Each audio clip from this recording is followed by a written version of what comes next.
सोचो एक रात आप अपनी बहन या माँ के साथ कहीं जा रहे हो और अचानक से सामने से कोई आदमी बदतमीजी करने लगे। उस वक्त ना तो पुलिस होगी और ना ही कोई दोस्त। एक गलत स्टेप और सब कुछ खत्म। सिर्फ पल भर में आप अपनी फैमिली को डेंजर में डाल सकते हो। स्ट्रीट फाइट कोई गेम नहीं है, ये रियल है और इसमें हर डिसीजन का रिजल्ट आपको या आपके लव्ड वंस को फेस करना पड़ सकता है। इसीलिए आज मैं आपको स्ट्रीट फाइट की psychology and 2 deadly self defence move बताने जा रहा हूँ, जो सिंपल है लेकिन अगर आपने सीख लिया तो सेकंड्स में आप अपने ओपोनेंट को गिरा सकते हो और अपना डिफेंस खुद कर सकते हो। अगर आप सच में अपनी फैमिली को प्रोटेक्ट करना चाहते हो और खुद के लिए तैयार रहना चाहते हो तो इस वीडियो को एंड तक जरूर देखना। सो चलो शुरू करते हैं। स्ट्रीट फाइट सिर्फ मसल्स या स्पीड का गेम नहीं है। सबसे पहला फैक्टर होता है माइंड। जब आप फेस टू फेस आते हो किसी अटैकर के साथ तो आपकी बॉडी में एक इंस्टेंट रिएक्शन होने लगता है, मतलब एड्रेनालाइन की स्पाइक, जिससे हार्ट तेज धड़कने लगता है, हाथ पैर टाइट हो जाते हैं और दिमाग फ्रीज होना शुरू हो जाता है। तो ये नॉर्मल है और इसीलिए अक्सर लोग फर्स्ट मोमेंट में पैनिक हो जाते हैं। अब क्वेश्चन ये है कि फेयर को कैसे कंट्रोल करें। सो ये सिंपल है, breathing and focus. Deep and slow सांसें लो, शोल्डर्स को रिलैक्स रखो और अपने आसपास के एनवायरनमेंट को देखो। आपके माइंड में ये क्लियर होना चाहिए कि आप पैनिक नहीं कर रहे हो, आप सिचुएशन को एनालाइज कर रहे हो। जब आप काम हो जाते हो तभी आपके डिसीजन एक्यूरेट होते हैं। दूसरी इंपॉर्टेंट चीज, फाइट को अवॉइड करना ही असली जीत होती है। रियल लाइफ में अक्सर फाइट सिर्फ तभी होती है जब हम अपने अपोनेंट के एग्रेसिव सिग्नल को इग्नोर नहीं करते हैं और उसे सीरियस ले लेते हैं। अगर आप कॉन्फिडेंट बॉडी लैंग्वेज रखो, मतलब स्ट्रेट पोस्चर, फिर eye contact and control body parts,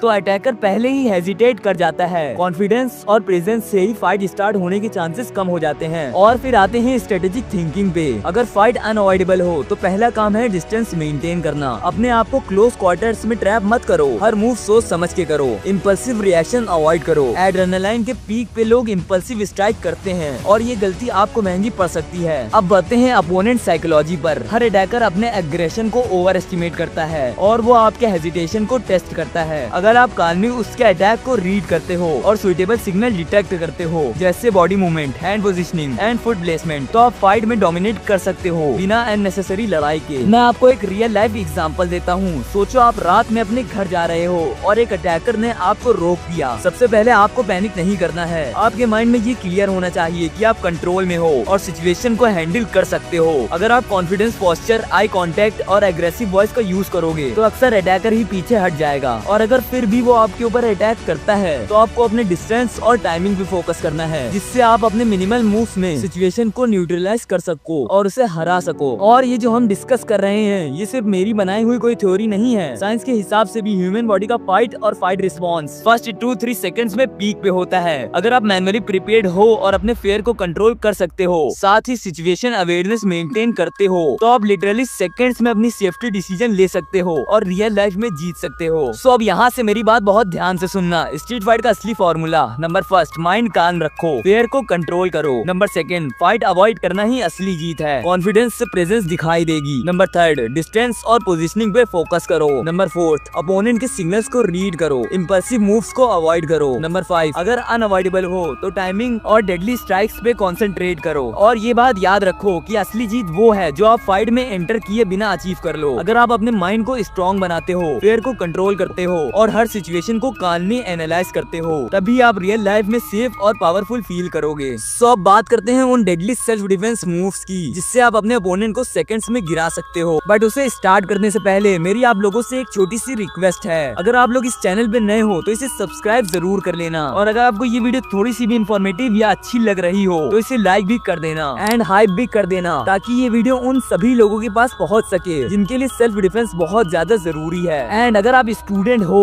तो बस एक बार अपना क्लास कमेंट में जरूर लिख कर जाना, जिससे मुझे ये बात पता चल सके कि मेरी वीडियो और कौन कौन सी क्लास के लोग देखते हैं। सो अब स्टार्ट करते हैं। फर्स्ट, हैमर फिस्ट पंच। अब हम स्टार्ट करते हैं पहले मूव से जो आपको एकदम ग्राउंड रियलिटी की फील देगा। सोचो आप रात को घर जा रहे हो और एक अटैकर ने आपको रास्ते में रोक लिया। अब आपके पास दो ऑप्शंस हैं, या तो फ्रीज हो जाओ या एक्शन लो। फ्रीज होने का मतलब है रिस्क और एक्शन लेने का मतलब है सिर्फ एक चांस, मतलब सही स्ट्राइक सही टाइम पे। यहीं पर काम आता है हैमर फिस्ट पंच। ये सिंपल लगता है पर जब आप इस मूव को सही से सीख लेते हो तो ये 2 सेकंड में आपके अटैकर को न्यूट्रलाइज कर सकता है। इसे सही से करने के लिए पहले अपने फीट को शोल्डर विड्थ पर रखो, नी स्लाइटली बेंड और वेट इवनली डिस्ट्रीब्यूटेड होना चाहिए। ये बैलेंस के लिए जरूरी है। हाथ को क्लोज फिस्ट में रखो पर टाइट नहीं। इमेजिन करो कि जैसे आप हैमर उठा रहे हो, ये इम्पैक्ट को कंसंट्रेट करता है। अपने एल्बो को ऊपर उठाओ, हिप्स को रोटेट करो और फिस्ट को वर्टिकली नीचे लाओ अटैकर के नोज या जॉ पर। फोर्स आपके हिप्स और बॉडी रोटेशन से आती है,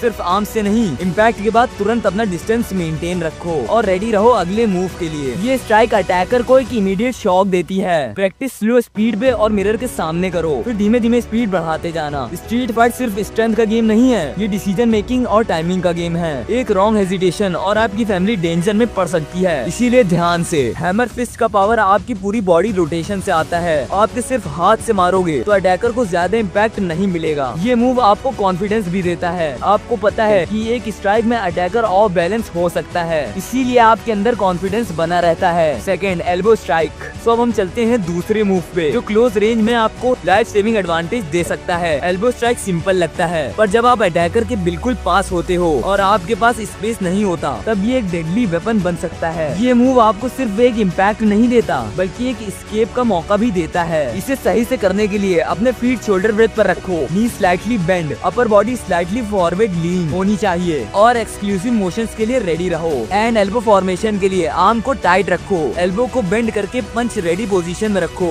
ये मोमेंटम और कंट्रोल दोनों के लिए जरूरी है। एंड फिर एल्बो को डायरेक्टली अटैकर के चेस्ट, रिब्स या जॉ के साइड में मारो। हिप्स और शोल्डर्स के रोटेशन से फोर्स को एम्पलीफाई मिलता है और पावर बढ़ती है। इम्पैक्ट के बाद तुरंत डिस्टेंस मेंटेन करो। अगर अटैकर के स्ट्राइक लग गया है तो तुरंत मूव बैक करो और अगले स्ट्राइक के लिए प्लान करो। ये स्ट्राइक मैक्सिमम शॉक देने के लिए जाना जाता है। पहले स्लो स्पीड में प्रैक्टिस करो, फिर इंटेंशनली बढ़ाओ। ये मूव सिर्फ फिजिकल नहीं है, बल्कि मेंटली रेडीनेस भी टेस्ट करता है, मतलब कान और प्रिसाइज मूव्स को ट्रेन करना। एल्बो स्ट्राइक का पावर सिर्फ आर्म्स में नहीं, हिप्स और शोल्डर रोटेशंस में भी है। ये अटैकर के बैलेंस को तुरंत डिस्टर्ब करता है और आपको शॉर्ट विंडो देता है एस्केप के लिए। क्लोज रेंज में ये एक तगड़ा मूव हो सकता है, जो सिर्फ स्ट्रेंथ में नहीं, टाइमिंग और प्रेसिडेंस पे भी डिपेंड करता है। सो बस आज की वीडियो में बस इतना ही। अगर आपको ये अच्छी लगी हो तो इसे लाइक कर देना और अपने उस फ्रेंड के साथ भी जरूर शेयर कर देना जिसे इसकी जरूरत हो। और जब तक मैं आप लोगों से इस वीडियो में मिलता हूँ,